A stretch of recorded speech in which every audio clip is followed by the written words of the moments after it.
Hey guys, what's up? Nick here once again, and today we are going to be reviewing the Huntsman Elite RGB Gaming Keyboard made by Razer. So let's get right into it. Now, as I stated already, I've been using this keyboard for just over a year's time now, and I feel this is the perfect time to start talking about my overall experience with this device, and if it's worth its $180 price tag going into 2020. The Huntsman Elite is still Razer's top-of-the-line mechanical gaming keyboard, and it definitely shows in its design. From its over-the-top RGB lighting shown all around the design, including behind every key, around the sides of the keyboard, and even around the wrist guard, to the sleek and comfortable matte coating on the keys and the amazingly convenient media controls. This keyboard is every PC gamer's dream.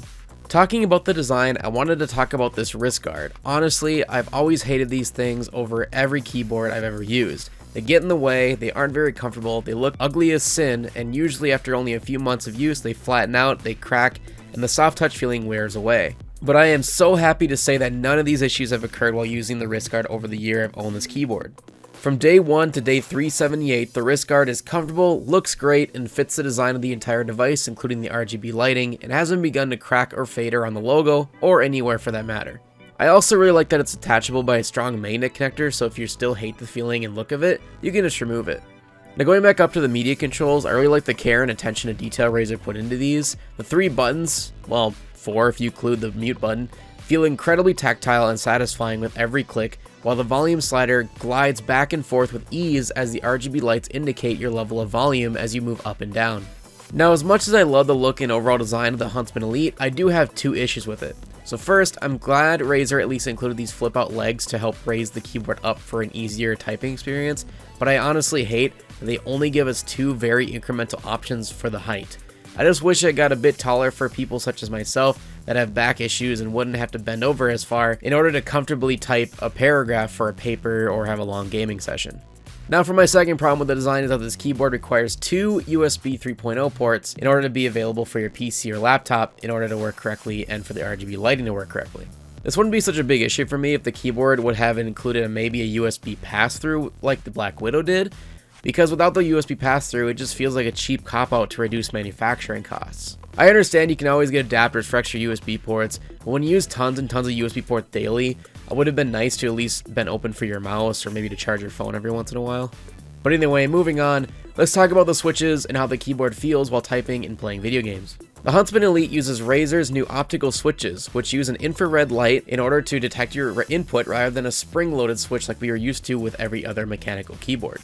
The new optical switch is better for 2 main reasons. 1, in order to help elongate the lifespan of every button press, and 2, in order to make your button presses react to your computer about 10% faster than regular mechanical keyboards, or so they say. Now, in everyday use, I haven't, and honestly you won't notice any difference with these switches versus a regular cherry or blue switch. However, in gaming, I have noticed a very slight advantage with input delay versus my old Corsair K70 that had cherry MX red switches. Overall, I think for the durability aspect, these new optical switches are awesome, and they also have a very satisfying click sound that you just don't get with any other switch on the market. The closest sounding switches would be the blue switches or green that you can find on other Razer products such as the Black Widow. Obviously, this means that the keyboard can be loud at times, so I'd recommend that if you live with roommates and you don't want to wake them up during your long night gaming sessions, you might want to look somewhere else.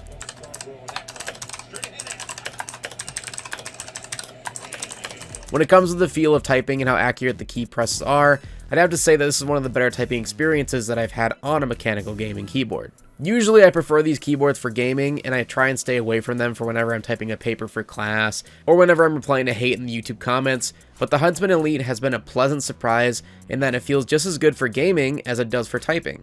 The very little travel and lightweight keys all add up to a very pleasurable typing experience. Lastly, let's look at the Razer Synapse, which is the software you will be using to edit and create your own custom lighting effects for the brilliant RGB effects on this keyboard. The software is very easy to use, it's quite fluid, and gives the user tons of customizations that I truly love.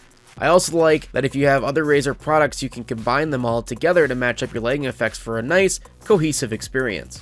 Now, overall, would I recommend this keyboard going into 2020 at its current $180 price tag?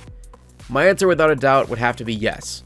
I know, $180 is a tough pill to swallow, but honestly, this is the best keyboard I have ever owned. and it's truly a pleasure to use no matter what the task is at hand, even after an entire year's worth of use. I do hope you liked the video, guys. I hope you liked my review on the Huntsman Elite RGB Gaming Keyboard made by Razer. I promise you I was not sponsored in any way by Razer to make this video, but Razer, if you do see this video, I would gladly sponsor your products, and I would like to test out anything you have coming for the future. If you like this kind of video, I do have more video reviews coming out soon for technology, and I always like to see likes to show your support. Leave a comment in the comment section below if you have anything that I missed in the video or any other questions you have on the keyboard. I'll get back to you as soon as I can. And with all that, I hope you guys subscribe to show your support if you liked it, and we'll hope to see you in the next one. Peace.